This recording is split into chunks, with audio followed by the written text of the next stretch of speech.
Sebelum melanjutkan, jangan lupa subscribe dulu, terima kasih. Bab 467, Putra Mahkota Anda adalah pengaruh buruk bagi Anda. Ini benar-benar membuat kakak ketiga kesal. Apakah kamu benar-benar tidak akan membiarkannya bebas? Aku bisa melihat bahwa dia sudah menyerah, dan dia bukan kakak ke-8. Seng Kai hendak menyebut Seng Xiao, tetapi menelan ludahnya saat kata-kata itu hampir keluar dari mulutnya. Kakak ketiga punya rasa tanggung jawab dan tidak akan meninggalkan keluarga begitu saja.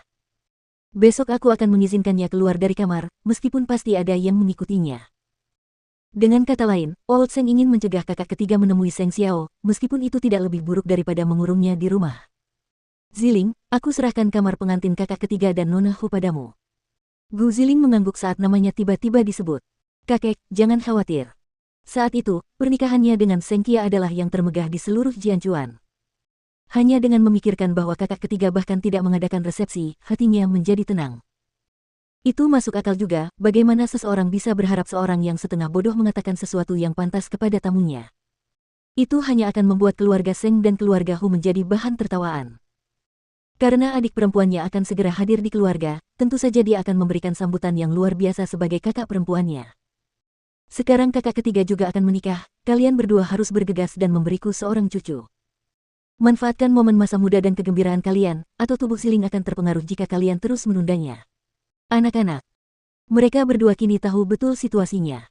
Bagaimana mereka bisa memilikinya dengan kondisi Seng Kai saat ini. Namun, karena lelaki tua itu bertanya, mereka harus bersikap netral mengenai hal itu. Ya, kakek. Segera, akhir pekan pun tiba, dan tibalah hari kencan makan malam Lin Muan bersama Seng Xiao dan Mu Qi. Namun, baik Lin Muan maupun Lu Qianqian tidak terlihat dimanapun, bahkan setelah Seng Xiao dan Mu Qi duduk. Bukankah mereka sedikit tidak tulus ketika mereka yang mengundang mereka? Haruskah kita pulang, Xiao Xiao? Abaikan saja mereka. Seng Xiao melingkarkan lengannya di pinggangnya, lalu menunjuk keluar pintu dengan dagunya. Mu Qi berbalik ke arah itu dan mendapati Lin Muan dan Lu Qianqian bergandengan tangan saat mereka membuka pintu. Sambil tersenyum penuh pengertian, Mu Qi segera bertanya kepada mereka, tidak lagi bersaudara, ya.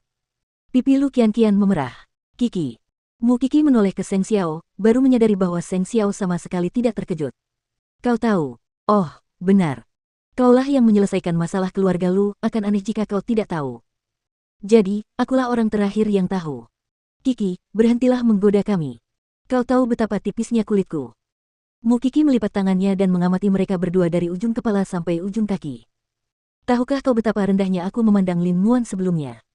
Dia telah bergaul dengan semua putri kaya itu selama bertahun-tahun, tetapi untuk berpikir bahwa dia akan berubah begitu total untukmu. Lupakan saja. Bahkan surga tidak tahan melihatnya, apalagi aku.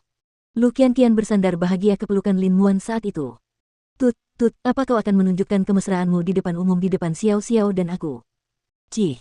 Kalian berdua adalah orang paling pengecut di seluruh Jianchuan. Muan dan aku menyerah. Cinta Seng Xiao terhadap Mu Qi diketahui hampir semua orang di Jianchuan, itulah sebabnya tidak ada seorang pun yang berani menyaingi mereka. Apakah kekesalanmu sudah hilang? Seng Xiao tiba-tiba bertanya pada Lin Muan, yang jelas-jelas mengacu pada murid pindahan itu. Lin Muan mengangguk. Sesuai dengan harapanku. Terima kasih, Putra Mahkota.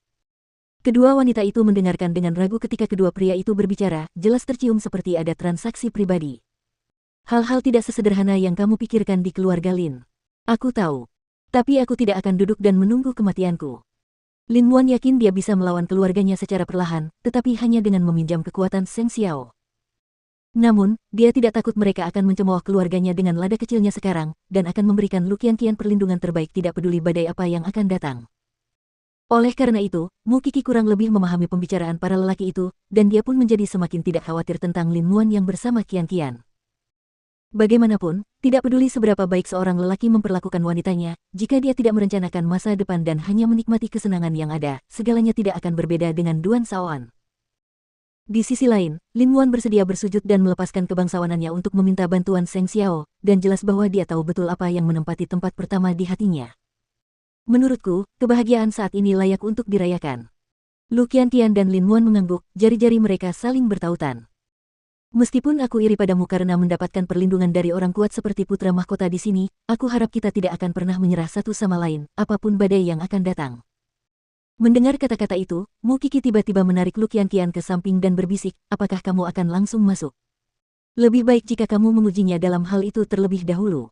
Mu Qixi, putra mahkota benar-benar memberi pengaruh buruk padamu. Pipi Lu Qianqian memerah.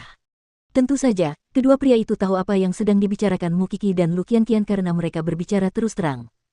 Sambil makan, mereka berempat terus tertawa dan mengobrol. Pada saat-saat seperti itulah Seng Xiao merasa rileks, seolah-olah sedang merayakan hari anak-anak bersama beberapa anak. Lagi pula, lingkaran sosialnya 100 kali lebih kompleks daripada sebelumnya. Hanya saat dia bersama teman-teman kecilnya lah dia bisa bersikap begitu riang. Tak lama kemudian, hari sudah larut malam, dan Lin Muan harus kembali ke akademi. Dalam keadaan mabuk, Lu Qianqian berjuang dalam pelukan Lin Muan. Tidak bisakah kau kembali besok? Sebenarnya, itu mungkin saja karena ia baru saja bangun pukul 5 pagi. Namun, ia tidak ingin berpisah dengan Qianqian dengan berat hati, dan berharap Qianqian punya lebih banyak waktu untuk beristirahat. Dan dia tidak punya ide-ide aneh meskipun Lu Qianqian kesal. Ayo kita antar kamu pulang, atau ibumu akan khawatir. Mu Qixi dan Seng Xiao saling berpandangan dan mencapai kesepakatan diam-diam. Ayo pulang juga, Xiao Xiao. Ayo. Suce sudah sampai. Lagi pula, mereka tidak bisa mengemudi saat mabuk. Lin Muan dan Lu Qianqian juga mendapatkan sopir yang ditunjuk, dan kedua pasangan itu kembali ke rumah masing-masing. Namun, ketika Lin Muan dan Lu Qianqian sampai di rumah, Mama Lu sudah menunggu di ruang tamu. Nyonya Qianqian minum terlalu banyak, tapi aku tidak menghentikannya karena kita bersama Qixi. Tidak apa-apa, asalkan kalian berdua kembali dengan selamat. Jaga dia, aku akan kembali ke kamarku. Lagi pula, Mama Lu enggan untuk peduli pada seorang pemabuk saat pacarnya ada di sekitar. Meski begitu, dia percaya Lin Muan tahu waktu dan tempat. Melihat Mama Lu kembali ke kamarnya, Lin Muan kemudian menggendong Lu Qianqian dan kembali ke kamar mereka, meskipun saat dia membaringkannya di tempat tidur, Lu Qianqian segera mencengkeram pinggangnya. Muan, Muan. Dasar konyol, Lin Muan melepaskan tangannya, pergi ke kamar mandi dan mengambil handuk basah untuk menyeka wajahnya agar dia bisa merasa sedikit lebih nyaman. Muan, peluk aku saat aku tidur. Apakah kamu tahu bahwa kamu mengundang seorang pria? Kata Lin Muan sambil menjepitnya. Jangan minum saat aku tidak ada mulai sekarang. Muan, tidakkah kau tahu betapa aku menyukaimu? Lu Qianqian tiba-tiba bertanya, matanya yang cerah terbuka lebar saat dia menatapnya.